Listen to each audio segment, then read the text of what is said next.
కీర్తన 105వ అధ్యాయము మొదటి 5 వచనములు మనం మార్చి చదువుకుందాం. కీర్తనలు 105 కీర్తనలు 105వ అధ్యాయము మొదటి నుండి 5 వచనముల వరకు మనము మార్చి చదువుకుందాం. యెహోవాకు కృతజ్ఞతాస్తుతులు చెల్లించుడి, ఆయన నామమును ప్రకటన చేయుడి, జనములలో ఆయన కార్యములను తెలియజేయుడి.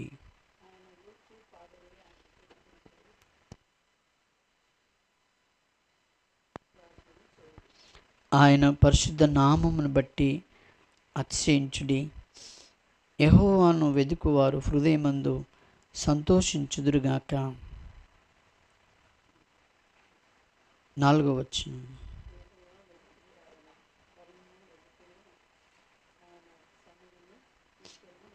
ఆయన దాసుడైన అబ్రహాము వంశస్థులారా, ఆయన ఏర్పరచుకొనిన యాకోబు సంతతి వారలారా, ఆయన చేసిన ఆశ్చర్య కార్యములను జ్ఞాపకము చేసుకొనుడి. ప్రభు సహాయం కొరకై మనం ప్రార్థన చేసుకుందాం.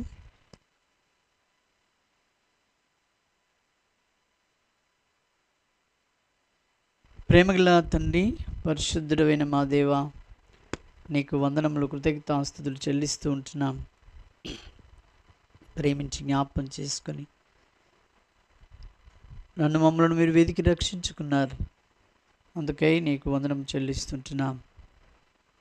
మీ అపారమైన ప్రేమ, కృప, కనికరములు మా పట్ల మీరు చూపించి సజీవ లెక్కలో ఉంచిన మీ ప్రేమను బట్టి నీకు వందనం చెల్లిస్తూ ఉంటున్నాం. ప్రభా, మరి సెలవుల కారణంగా మరి నీ బిడ్డలు వారి ప్రాంతాలకు వెళ్ళి ఉంటున్నారు. నాయన నీకు వందనాలు. మరి రావాల్సిన వారిని, వచ్చిన నీ బిడ్డల్ని మీరే కనికరించి కృప చూపించి నీ సన్నిధిని, నీ యొక్క ప్రసన్నతను మేము అనుభవించకు నీ కృప చూపించండి. ఎంతైనా నమ్మదైన దేవుడు ప్రభా, మేము ఎక్కడున్నప్పటికీ నేను హృదయపూర్వకంగా ఆరాధించి గణపరచుటకు సహాయం చేస్తూ రావాల్సిందే నీ సన్నిధిలో ప్రార్థిస్తూ, ఇంతవరకు పాటల ద్వారా మీరు మహిమ పొందినందుకు వందనము చెల్లిస్తూ, ఈ సమయాన్ని అయోగ్య నన్ను నీ చేతులకు అప్పచెప్పుకుంటూ నీ రెక్కల కింద భద్రపరచు. 200 ఆత్మను అనుగ్రహించి నడిపించమని యేసు ఘనమైన ఉన్నతమైన నామములో స్తుతించి ప్రార్థిస్తున్నాం తండ్రి, ఆమేన్.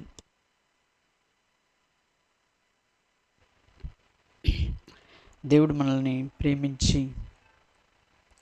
మనకు అనుగ్రహించినటువంటి ఆయన యొక్క గొప్ప ప్రేమను బట్టి మనము ఈ లోకంలో సజీవ లెక్కలో ఉంచబడినాం.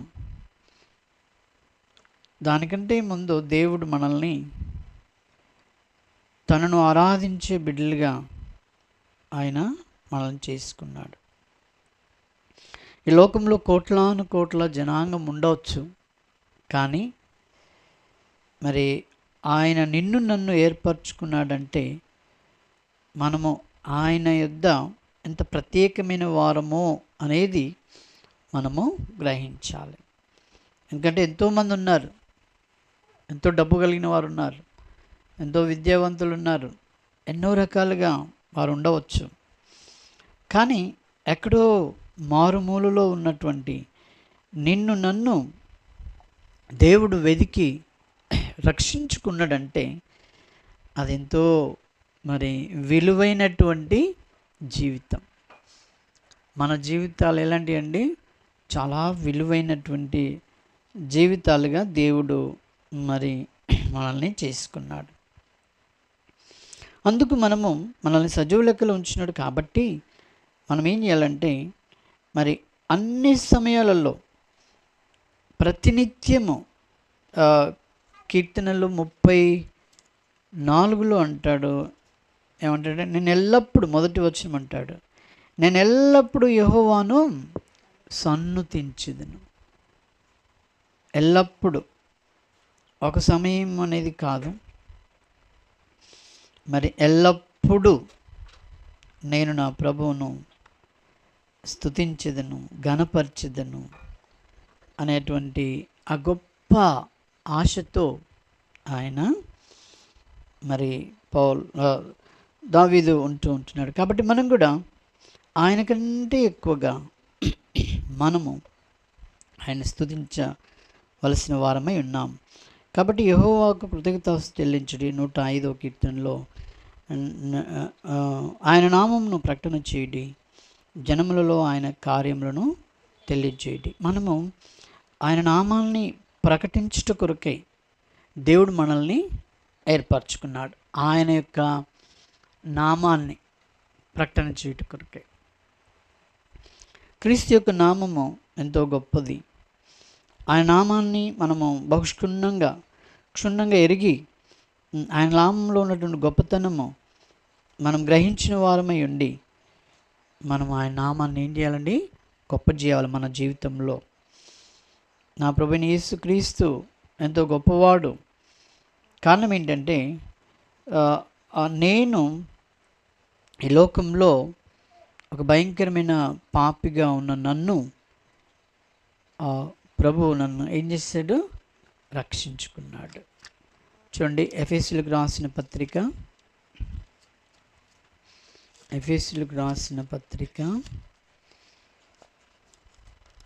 మొదటి అధ్యాయము 4-6 కలిసి ఉన్నాయి, చదవండి.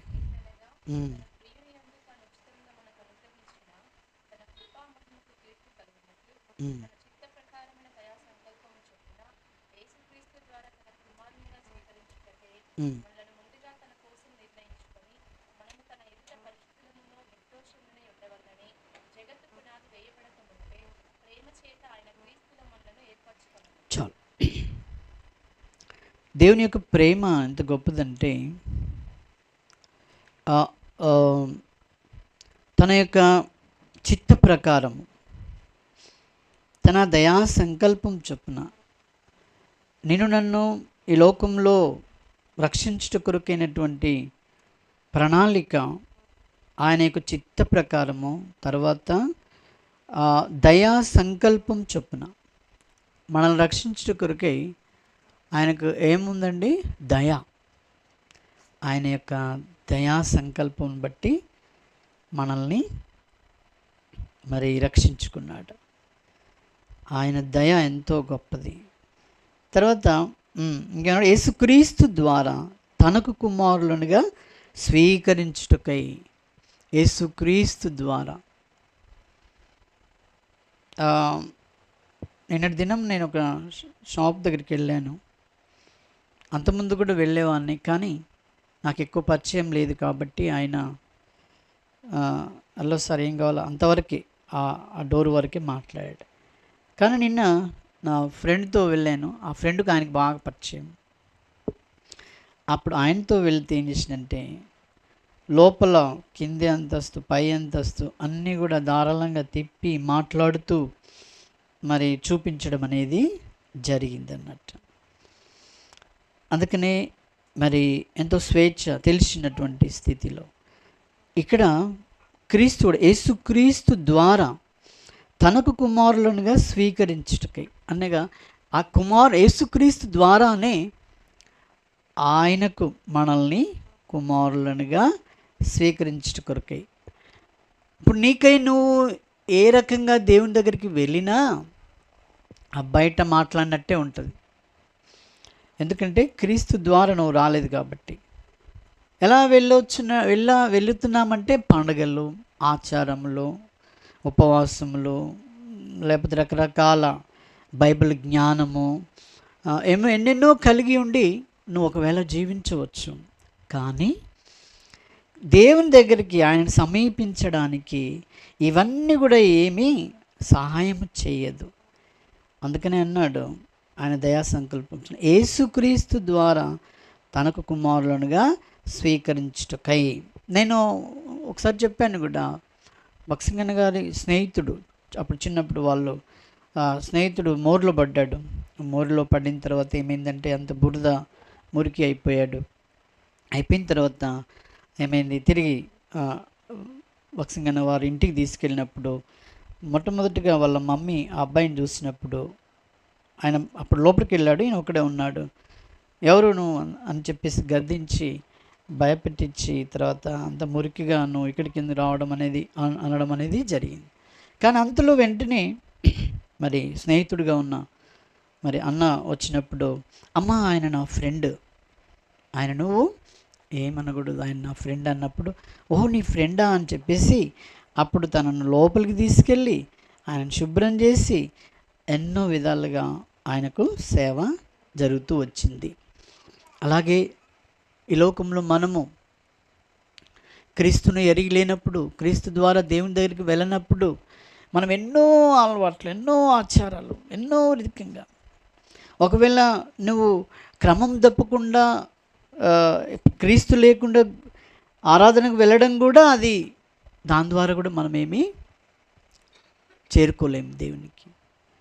కేవలము యేసుక్రీస్తు ఆ కుమారుని ద్వారానే మనము మరి స్వీకరించుటకై దేవుడు తన చిత్త ప్రకారము దయా సంకల్ప చొప్పున ఒక ప్రణాళిక చేశాడు. ఆయన ఏం చేశాడండి? ఆయన యొక్క చిత్త ప్రకారము ఆయన దయ చూపించి ఆయన ఏం చేశాడంటే, నిన్ను నన్ను రక్షించుట కొరకై తన కుమారుని లోకంలోనికి పంపి ఉంటున్నాడు. ఆ కుమారుని మనం ఎవరైతే స్వీకరిస్తారో, ఎవరైతే ఆయన మీద విశ్వాసం ఉంచుతారో, ఎవరు ఆయనను ప్రేమిస్తారో, ఆయన ఏమన్నాడంటే, నా కుమారుని ప్రేమించాలి, నా కుమారుని స్వీకరించుకోవాలి, మీరు నా కుమారుని యందు మీరు ఏమై ఉండాలా? విశ్వాసం ఉంచాలి.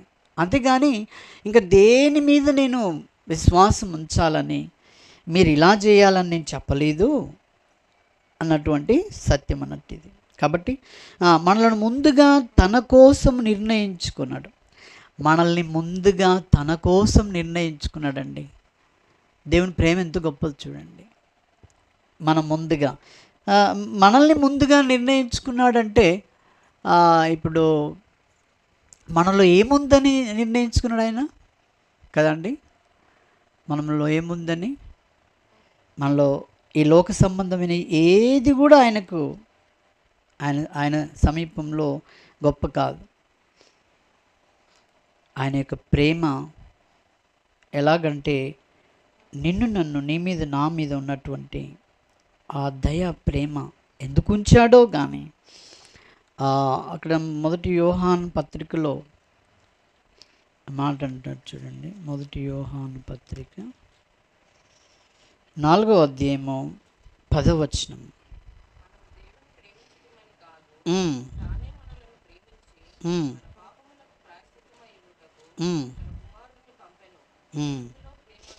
చాలు. మనము దేవుణ్ణి ప్రేమించితిమని కాదు, మనం ఏమాత్రం కూడా ప్రేమించలేదండి. ఆయనను మనం ప్రేమించేటువంటి ఆ పద్ధతులు ఎన్నో ఉండవచ్చు. చిన్నప్పుడు మేము హాస్టల్లో చదువుకునేటప్పుడు మత్తయి సువార్త 5వ అధ్యాయము ఆ ధన్యతలను కంటత చెప్తేనే మీకు భోజనం అనేది. ఆ బాధ భరించలేక ఆకలికి కంటత నేరవాల్సి వచ్చింది. అంతవరకే అర్థమైంది. ఇంకా అలాంటి సన్నివేశాలు చాలా ఉన్నాయి. అవన్నీ కేవలము ఆ పూట గడపడానికి కొరకు జరుగుతూ వచ్చేది. కానీ నిజమైనటువంటి ఏర్పాట్లో లేము. అలాంటి పద్ధతుల ద్వారా మనం ఆయన ప్రేమించడానికి ఇది బాగుంది, లేకపోతే ఇలా ప్రేమిస్తున్నానేనని మనకు తృప్తికరంగా ఉంటుందే కానీ, ఆయన మనల్ని మరి ప్రేమించి ప్రేమ నీ భక్తి వేషాలు అవి కాదు. ఆయన కేవలము నిన్ను నన్ను నీవు నేను ప్రేమించబడ్డామంటే, ఆయన మనల్ని ప్రేమించడానికి మనలో చూసేది ఏంటి తెలుసా అండి? మనలో చూసేది ఏంటంటే, నేను ప్రభువునని తగ్గించుకొని ఎవరైతే క్రీస్తును మరి ప్రేమిస్తారో వారిని ఆకర్షించుకుంటాడు ఆయన, తగ్గింపు కలిగి. అర్థమైందా అండి? ఆయనకు కావాల్సింది ఏంటి? దేవునికి కావాల్సింది ఏంటి? తగ్గింపు. దేవునికి కావాల్సింది ఏంటంటే ఆ క్రీస్తును అంగీకరించడం. ఏ ప్రశ్న వేయకుండా యేసుక్రీస్తు ప్రభు వారిని మనము ఏం చేయాలండి? స్వీకరించడం ద్వారానే మనకు ఇట్టి అనుభవాన్ని దేవుడు మనకు అనుగ్రహించి ఉంటున్నాడు. చూడండి, అదే 4:15 వచనం చదవండి.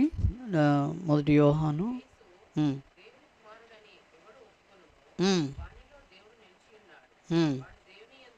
చాలు. దేవుడు మనలో నిలిచి ఉండడానికి కొరకై ఏం చేయమన్నాడండి? దేవుడు మనలో నిలిచి ఉండాలి, మనము ఆయనలో నిలిచి ఉండడానికి ఏం చేయమన్నాడు? ఏమన్నాడు?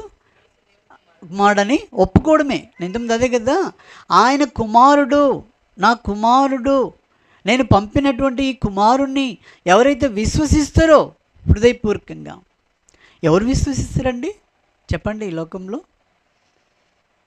చాలా గర్విష్ఠులుగా ఉంటారు అన్నిట్లలో.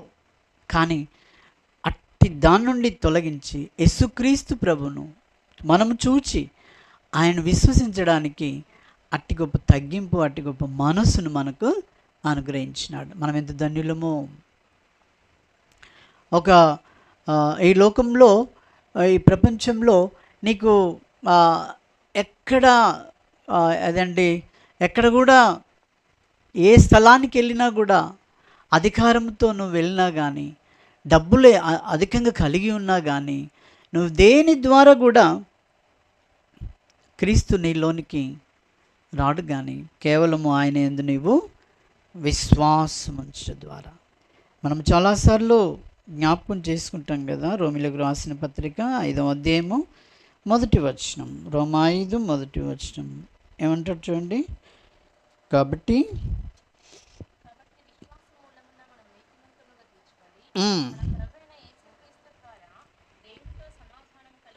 చాలు, మనం ఏం చేయబడ్డాము? విశ్వాసము ద్వారానే మనం ఏం చేయబడ్డామని? నీతిమంతులముగా తీర్చబడినాం. కేవలం విశ్వాసం ద్వారానే. యేసుక్రీస్తే నీతి. యేసుక్రీస్తు నువ్వు కలిగి ఉన్నావు అనుకో, నువ్వు నీతిమంతుడవే. ఎందుకంటే ఆయన నీతి. స్నేహము ఎవరెవరికి స్నేహం అవుతారండి?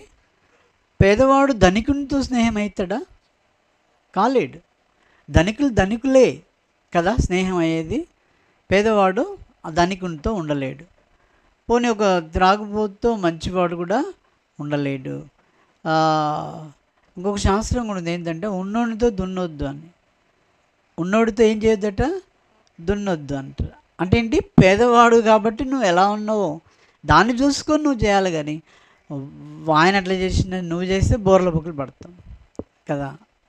నీకెంతలో ఉందో అంతలోనే చేయడము అది చాలా ప్రాముఖ్యం. అందుకని ఇక్కడ ఏమంటుందంటే, కేవలం మనం ఆయన యందు విశ్వాసం ఉంచితేనే మనల్ని నీతిమంతులుగా తీర్చాడు. తర్వాత మన ప్రభువైన యేసుక్రీస్తు ద్వారా దేవునితో మనకేమిచ్చాడండి? సమాధానం ఇచ్చాడు. దేవునితో సమాధానము. మనకు తెలుసు ఈ లోకంలో చాలామంది దేవునితో ఇదేదో ఏదో ఏదో పగబట్టినట్టున్నాడు, ఏదో అయినట్టుంది, ఏదో చేయాలిగా, పండగ చేయాలి, లేకపోతే కుడికాలు ముందేసిలా ఎడమకాలు వేసినేమో, లేకపోతే కన్ను అది అది ఇట్లా అయిటుంటే కూడా నేను దాటి వెళ్ళాను, పిల్లడ్డొస్తుడు దాటి వెళ్ళాను. సో ఇవన్నీ వీటన్నిటితో మనం దేవునితో సమాధానము ఉండలేము. అవన్నీ లోపల ఉంటాయి. కానీ మనం దేవునితో సమాధానపరచబడ్డాం. దేవుడు మనకు దగ్గరగా ఉన్నాడు. ఎప్పుడంటే అది కేవలము విశ్వాస మూలముగా దేవునితో సమాధానం మన ప్రభువైన యేసుక్రీస్తు ద్వారా అని చెప్పాడు. ఎవరి ద్వారా మనము సమాధానపరచబడ్డాం? దేవునితో. ఇక్కడ మనం ఎఫెసీలో కూడా చూసాం కదా, 1 మధ్యలో యేసుక్రీస్తు ద్వారానే తనకు కుమారులనుగా స్వీకరించుటకై, యేసుక్రీస్తు ద్వారానే తన కుమారులనుగా స్వీకరించుటకై విన్నారండి. కాబట్టి ఒకసారి నేను హెబ్రోన్ ముందు నడుస్తూ ఉన్నప్పుడు మా చిన్న వాళ్ళ అన్న ఉన్నాడు, ఆయన పేరు జార్జ్ అనుకుంటా. ఆయన అటు ఇటు వెళ్తూ, బాగున్నావా రాజు, ఎలా ఉన్నావు, ఏంటి, హెబ్రోన్లో సాంబార్ బాగుంటుందయ్యా, హెబ్రోన్లో రసం బాగుంటుంది, కానీ తినాలి, కానీ ఎట్లా అంటే నాతో రా అని చెప్పాను. అప్పుడు ఏం చేసిందంటే ధైర్యంగా నాతో వచ్చి భోజనానికి కూర్చున్నాడు.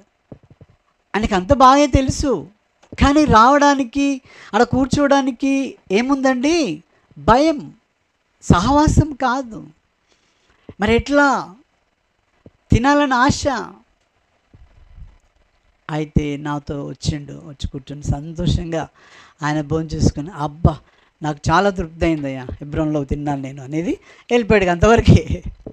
చాలామంది మా ఫ్రెండ్స్ కాని నుండి కూడా హెబ్రోన్లో రసము సాంబారు అనే వాక్యం అనేది చూశారు, అట్లనే వెళ్ళిపోయారు, నేటి వరకు అట్లాగే ఉన్నారు.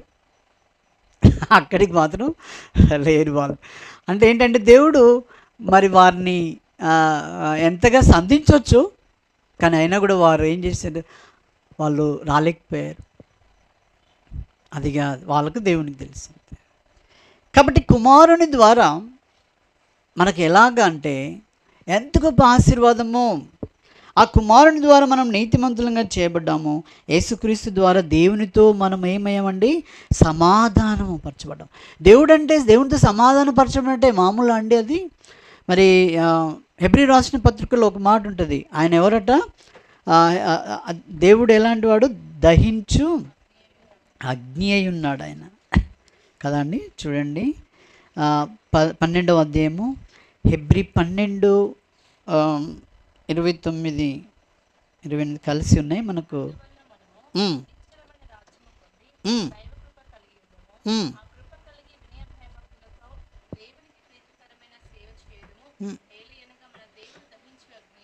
మన దేవుడు ఏమై ఉన్నాడండి, దహించు అగ్ని అయి ఉన్నాడు. ఇప్పుడు దహించు అగ్ని అంటే ఈ వచనంలో మనం చూచిండగా ఎవరికి దహించు అగ్నిగా ఉంటాడంటే, ఎవరికి ఉంటాడండి దహించు అగ్నిగా? ఆ వచనంలో చూశారు కదా, మీరు చెప్పగలుగుతారా? ఎవరికి ఉంటాడు, ఎవరికి ఉండడు? వినయ భయభక్తులు గల వారికి ఆయన సహవాసం కలిగి ఉంటాడు. కానీ ఎవరిలో వినయం ఉండదో, భయభక్తులు ఉండదో, వారికి ఏమై ఉంటాడు, ఆయన దహించు అగ్ని అయి ఉంటాడు.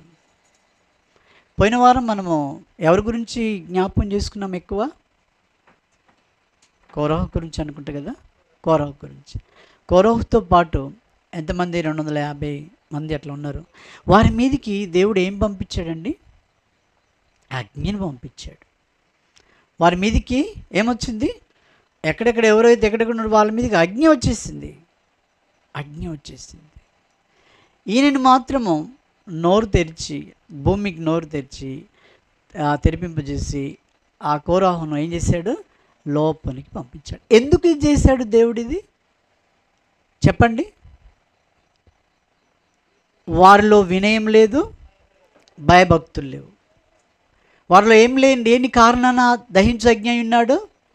అది ఎవరికైనా వర్తిస్తుంది. అది నాకు అన్నీ ఉన్నాయని చెప్పేసి నువ్వు ఈనాడు గర్విస్తే, దహించు అగ్ని దేవుడు, మన దేవుడు ఎలాంటి వాడండి. అందుకని మనము ఏం చేస్తూ రావాలంటే, దేవుణ్ణి భయముతో, మనము భయభక్తులతో దేవుణ్ణి మనము వెంబడిస్తూ రావాలని ప్రభు కోరుతుంటున్నాడు. మనలో ఏముండాలండి, దేవుని గురించినటువంటి భయం ఉండాలి. చూడండి, పేతురు రాసిన మొదటి పత్రిక మొదటి అధ్యాయము 17వ వచనం చూడండి.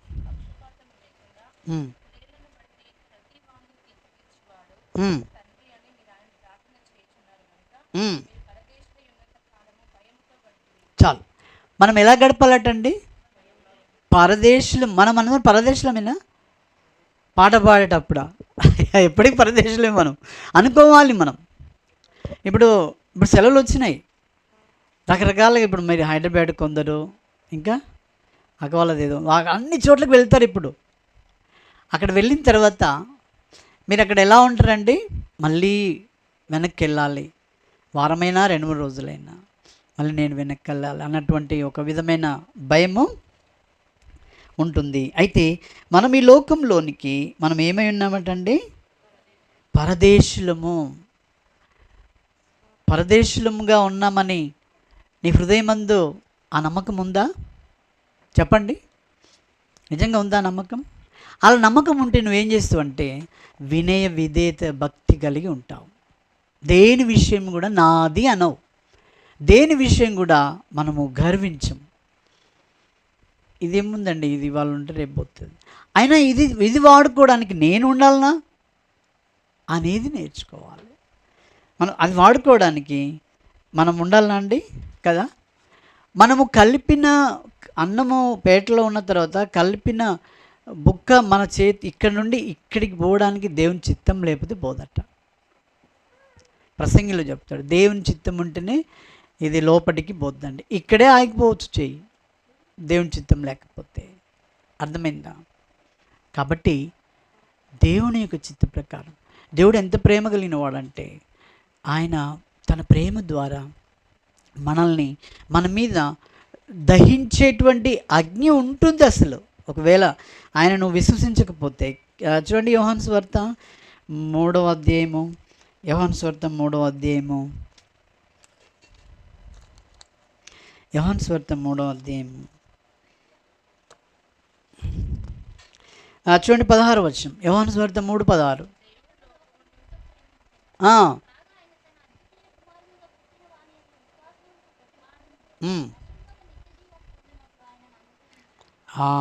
దేవుడు మనం ఏమైపోయేవారమండి? నశించిపోయేవారం. మనము నశించిపోయేటువంటి వారం. పోయేటువంటి మనల్ని తను ఏం చేశాడు? ప్రేమించి మనల్ని ఆ నశించిపోయే స్థితిలో నుండి మనల్ని ఏం చేశాడు? కాపాడాడు. దేవుడు కాపాడాడు అని అంటే మధ్యవర్తి ఎవరు? నీకు నాకు మధ్యవర్తి ఎవరు? యేసుక్రీస్తే. మనల్ని కాపాడిండు అని అంటే మధ్యవర్తి ఆయన. బావిలో ఈత రాని వాడు పడితే పైన ఉన్నవాడికి ఆ ఈత రాని వానికి ఆయనను కాపాడడానికి ఒక తాడు వేసాడు అనుకోండి. ఆ తాడుతో ఆయనను లాగినప్పుడు ఇప్పుడు ఆ బావిలో ఉన్న వ్యక్తికి పైన ఉన్న వారికి మధ్యవర్తి ఎవరు? చాలా అలర్ట్గా గొప్ప శబ్దంతో చెప్తుండ్రు ఈ మాట.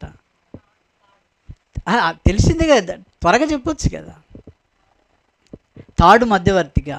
అలాగే నీవు నేను ఈ లోకంలో నశించిపోతున్నటువంటి మనల్ని రక్షించుట కొరకై ఆయన దేవుని యొక్క ప్రణాళికను బట్టి ప్రభువైన యేసుక్రీస్తుని లోకానికి ఆయన పంపించి ఉంటున్నాడు. ఆయన రావడం ద్వారా ఆయన నలిగిపోయి ఆయన ఈ లోకంలో తన స్వరూపమును సొగసును కోల్పోవడం ద్వారా మరి ఆయన మనల్ని తన బిడ్డలుగా చేసుకున్నాడు. ఆయన విశ్వాసం ఉంచడం ద్వారా అట్టి గొప్ప స్థితిని మనము చూసి ఆయన మనము ఏం చేస్తే అండి, విశ్వాసం ఉంచడం ద్వారా మనం ఏం చేయబడ్డాము? రక్షింపబడినాం, నీతిమంతులంగా చేయబడినాం. ఇప్పుడు చివరిగా అదే ఎఫెసీయులకు రాసిన పత్రిక 1వ అధ్యాయంలోనే మనం చూస్తున్నాం. చూడండి, ఆయన కుమారులనుగా స్వీకరించుటకై మనల్ని ముందుగా తన కోసము ఏం చేశాడు? నిర్ణయించుకున్నాడు. ముందుగా మన కోసం నిర్ణయించుకోవడం అంటే అర్థం ఎలా ఉంటుందండి? ముందుగా నిర్ణయించుకోవడం అంటే అర్థం ఏంటి? ఎలా ఉంటుంది అది? ఇప్పుడు రేపు ఊరికి పోవాలనుకోండి, ఈరోజు ముందుగానే మనం ఏం చేస్తాము? సిద్ధపాటు చేస్తాం కదా. అప్పుడే అన్నీ మరి కలంట. తర్వాత దేవుడు కూడా ఏం చేసిండంటే నీ కొరికి నా కొరికి ముందుగా తన కోసం నిర్ణయించుకున్నాడు. మనము తన ఎదుట పరిశుద్ధులమును. దేవుడు ఎలాంటి వాడండి? పరిశుద్ధుడు. ఇప్పుడు నేను ముందు చెప్పుకున్నాను కదా, ధనవంతుడితోటే స్నేహం చేస్తాడు, పేదవాడే కదా. ఇప్పుడు దేవుడు ఎలాంటి వాడండి? ఆయన ఎలాంటి వాడు? ఆయన పరిశుద్ధుడై ఉన్నాడు కదా. పేతురు మొదటి పత్రిక, అదే పేతురు రాసిన మొదటి పత్రిక, ఆయన ఏమన్నాడు? 14వ వచనం అంటాడు, 1:14 నేను పరిశుద్ధుడనై ఉన్నాను గనక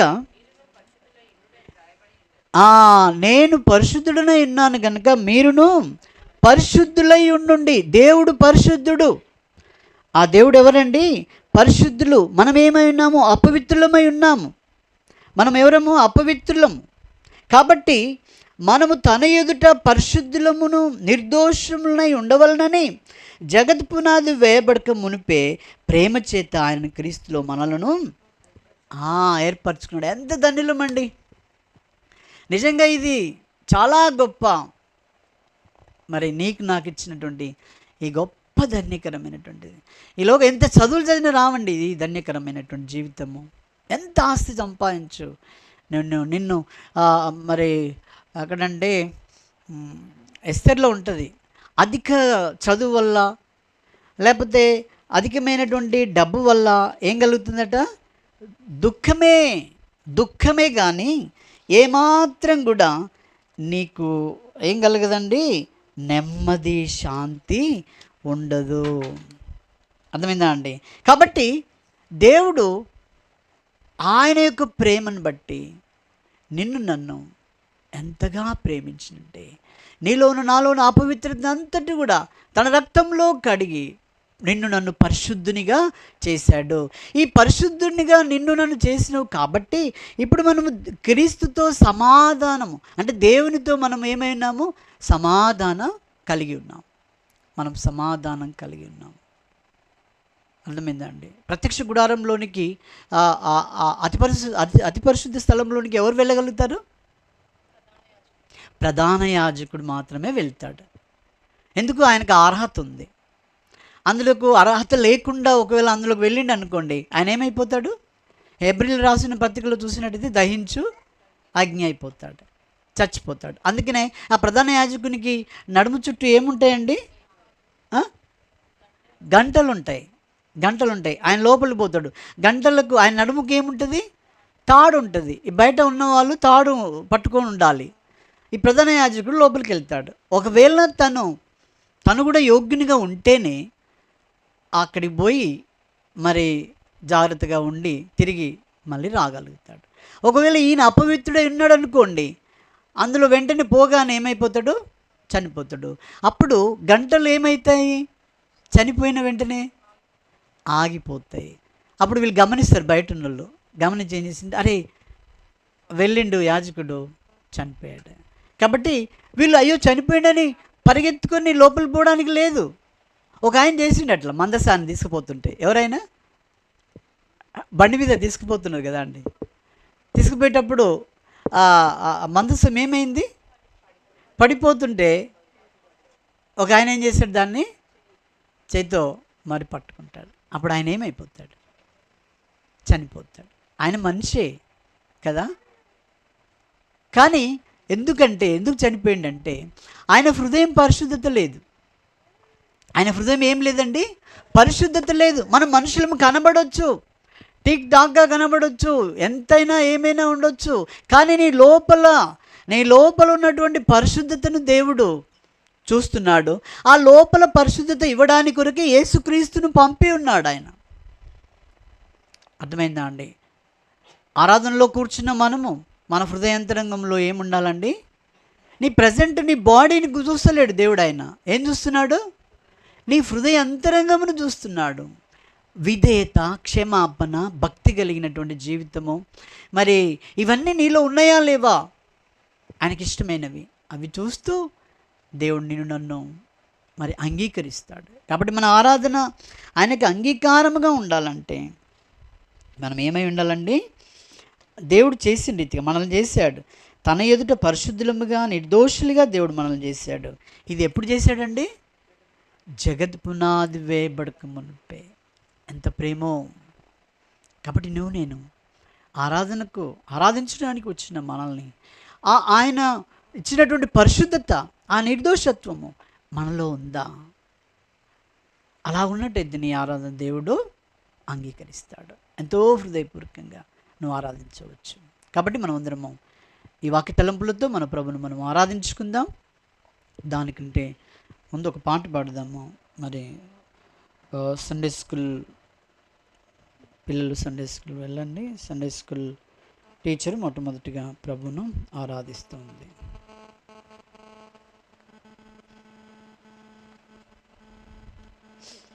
16వ పాట, చిన్న పుస్తకంలో 16వ పాట.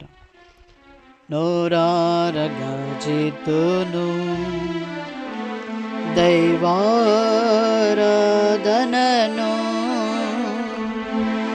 నోరారగా చేతును దైవారాధనను,